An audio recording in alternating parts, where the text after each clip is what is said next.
Hari Sabat, atau hari Sabtu, adalah hari besar di mana para pengikut ajaran Nabi Musa pada masa Nabi Muhammad, dikenal sebagai kaum Yahudi, dilarang melakukan aktivitas apapun kecuali untuk beribadah, berzikir, atau mempelajari kitab Taurat. Suatu ketika, seorang lelaki Yahudi yang tinggal di Syam mengisi hari Sabatnya untuk mempelajari kitab Taurat. Dia menemukan dalam Taurat tersebut ayat-ayat yang menyebutkan tentang sifat-sifat dan keadaan Nabi Muhammad, Nabi yang diramalkan akan turun sebagai penutup para nabi-nabi, sebanyak 4 halaman. Dia segera memotong 4 halaman Taurat tersebut dan membakarnya. Saat itu memang Nabi Muhammad telah diutus dan telah tinggal di Madinah. Sementara itu, beberapa orang pemuka dan pendeta Yahudi melakukan mendoktrin kepada kaumnya bahwa Nabi Muhammad adalah seorang pendusta. Jika ditemukan sifat dan cerita tentang dirinya dalam Taurat, mereka harus memotong dan membakarnya karena itu merupakan ayat-ayat tambahan dalam Taurat yang tidak benar. Lelaki Yahudi dari Syam tersebut adalah satu anggota jamaah sekte ini. Pada hari Sabtu berikutnya, dia juga mengisi harinya dengan melakukan kajian terhadap Taurat, dan dia menemukan 8 halaman yang menyebutkan tentang keadaan dan sifat-sifat Nabi. Seperti kejadian sebelumnya, dia memotong 8 halaman tersebut dan membakarnya. Pada hari Sabtu berikutnya lagi, dia masih melakukan kajian terhadap Taurat, dan kali ini dia menemukan hal yang sama, bahkan ditambah dengan cerita tentang beberapa orang sahabat yang mendampingi Nabi, dan dia menemukannya dalam 12 halaman. Kali ini dia tidak langsung memotongnya, tetapi dia berpikir dan berkata dalam hatinya, jika aku selalu memotong bagian seperti ini, boleh jadi Taurat ini seluruhnya akan menyebutkan tentang sifat-sifat dan keadaan Muhammad. Tentunya kita tidak tahu pasti, apakah memang kandungan Taurat seperti itu, atau memang Allah telah menggiring lelaki Yahudi kepada hidayahnya, sehingga setiap kali dipotong, akan muncul secara ajaib, mukjizat, pada halaman lainnya, lebih banyak dan lebih lengkap tentang keadaan Nabi Muhammad. 3 kali pengalaman kajiannya tersebut telah memunculkan rasa penasaran dan keingintahuannya yang besar kepada Nabi Muhammad. Bahkan dengan 3 kali kajiannya tersebut, seakan sifat-sifat dan keadaan beliau telah lekat di kepalanya, dan seperti mengenal beliau sangat akrab, dia datang kepada kawan-kawan Yahudinya dan berkata, "Siapakah Muhammad ini? Dia seorang pembohong besar, yang tinggal di Madinah." Kata salah seorang temannya, "Lebih baik engkau tidak melihatnya, dan dia tidak perlu melihat engkau." Tetapi lelaki Yahudi yang telah yakin tentang keadaan Nabi ini, nampaknya tidak mudah begitu saja dipengaruhi teman-temannya, seakan ada kerinduan mengenal kepada diri Muhammad yang belum pernah dikenal dan ditemuinya itu, kerinduan yang memunculkan kegelisahan, yang tidak akan dapat hilang kecuali bertemu langsung dengan Nabi Muhammad. Imajinasi dalam pikirannya tersebut, dia berkata dengan tegas, "Demi kebenaran Taurat Musa, janganlah kalian menghalangi aku untuk mengunjungi Muhammad." Dengan tekad yang begitu kuatnya, teman-temannya itu tak mampu lagi menghalangi langkahnya untuk bertemu dengan Nabi Muhammad di Madinah. Lelaki Yahudi ini mempersiapkan kendaraan dan perbekalannya dan langsung memacunya mengarungi padang pasir tanpa menunda-nundanya lagi. Beberapa hari berjalan, siang dan malam terus saja berjalan, hingga akhirnya dia memasuki kota Madinah. Orang pertama yang bertemu dengannya adalah Salman Al-Farisi. Karena Salman berwajah tampan, dan mirip gambaran yang diperolehnya dalam Taurat, dia berkata, "Apakah engkau Muhammad?"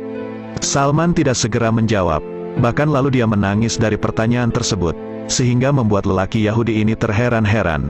Kemudian Salman berkata, "Saya adalah pesuruhnya." Memang, hari itu telah 3 hari Nabi Muhammad wafat dan jenazah beliau baru dimakamkan kemarin malamnya, sehingga pertanyaan seperti itu mengingatkannya kepada beliau dan membuat Salman menangis. Kemudian lelaki Yahudi itu berkata, "Di manakah Muhammad?" Salman berpikir cepat. Kalau dia berkata jujur bahwa Nabi Muhammad telah wafat, mungkin lelaki ini akan pulang. Tetapi kalau dia berkata masih hidup, maka dia berbohong. Salman pun berkata, "Marilah aku antar engkau kepada sahabat-sahabat beliau." Salman membawa lelaki Yahudi tersebut ke masjid.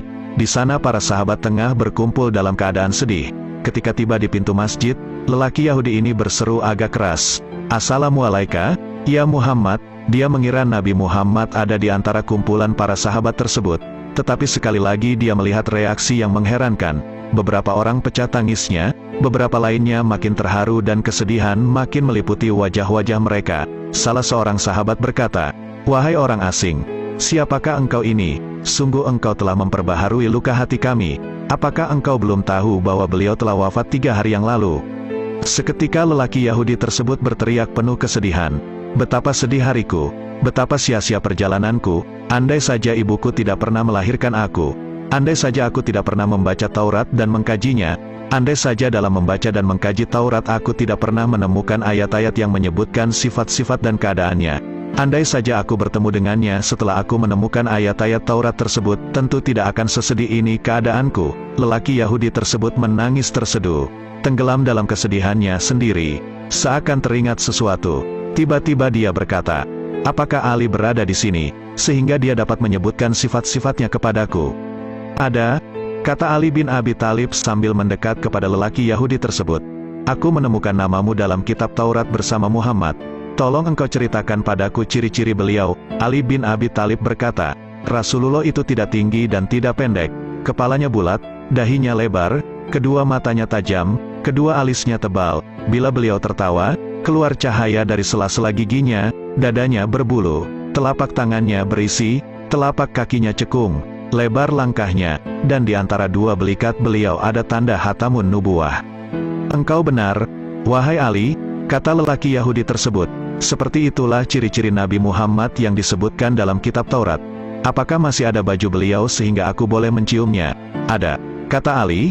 Kemudian dia meminta tolong kepada Salman untuk mengambil jubah Rasulullah yang disimpan Fatimah Az-Zahra, istrinya dan putri kesayangan Nabi. Salman segera bangkit menuju tempat kediaman Fatimah. Di depan pintu rumahnya, dia mendengar tangisan Hasan dan Husain, cucu kecintaan Rasulullah, sambil mengetuk pintu. "Siapakah yang mengetuk pintu?" Fatimah menyahut dari dalam. "Aku, Salman." Kemudian dia menyebutkan maksud kedatangannya sesuai yang dipesankan oleh Ali. "Siapakah yang akan memakai jubah ayahku?" kata Fatimah sambil menangis. Salman menceritakan peristiwa berkaitan dengan lelaki Yahudi tersebut. Lalu Fatimah mengeluarkan jubah Rasulullah, yang terdapat 7 tambalan dengan tali serat kurma, dan menyerahkannya kepada Salman, yang langsung membawanya ke masjid. Lelaki Yahudi ini mencium dan mendekap erat jubah Nabi dan berkata, "Betapa harumnya jubah ini." Dengan tetap mendekap jubah tersebut, lelaki Yahudi ini mendekati ke makam Rasulullah. Kemudian menengadahkan kepalanya ke langit dan berkata, "Wahai Tuhanku, saya bersaksi bahwa Engkau adalah Zat yang Esa Tunggal dan tempat bergantung. Dan saya bersaksi bahwa orang yang berada di kubur ini adalah Rasul-Mu dan kekasih-Mu. Saya membenarkan segala apa yang Dia ajarkan. Wahai Allah, jika Engkau menerima keislamanku, maka cabutlah nyawaku sekarang juga." Tak lama kemudian lelaki Yahudi tersebut terkulai jatuh dan meninggal dunia. Ali dan para sahabat lainnya ikut terharu dan sedih melihat keadaan si Yahudi tersebut. Mereka segera memandikan dan mengurus jenazah lelaki Yahudi, yang telah menjadi Muslim tersebut, dan memakamkannya di Baqi.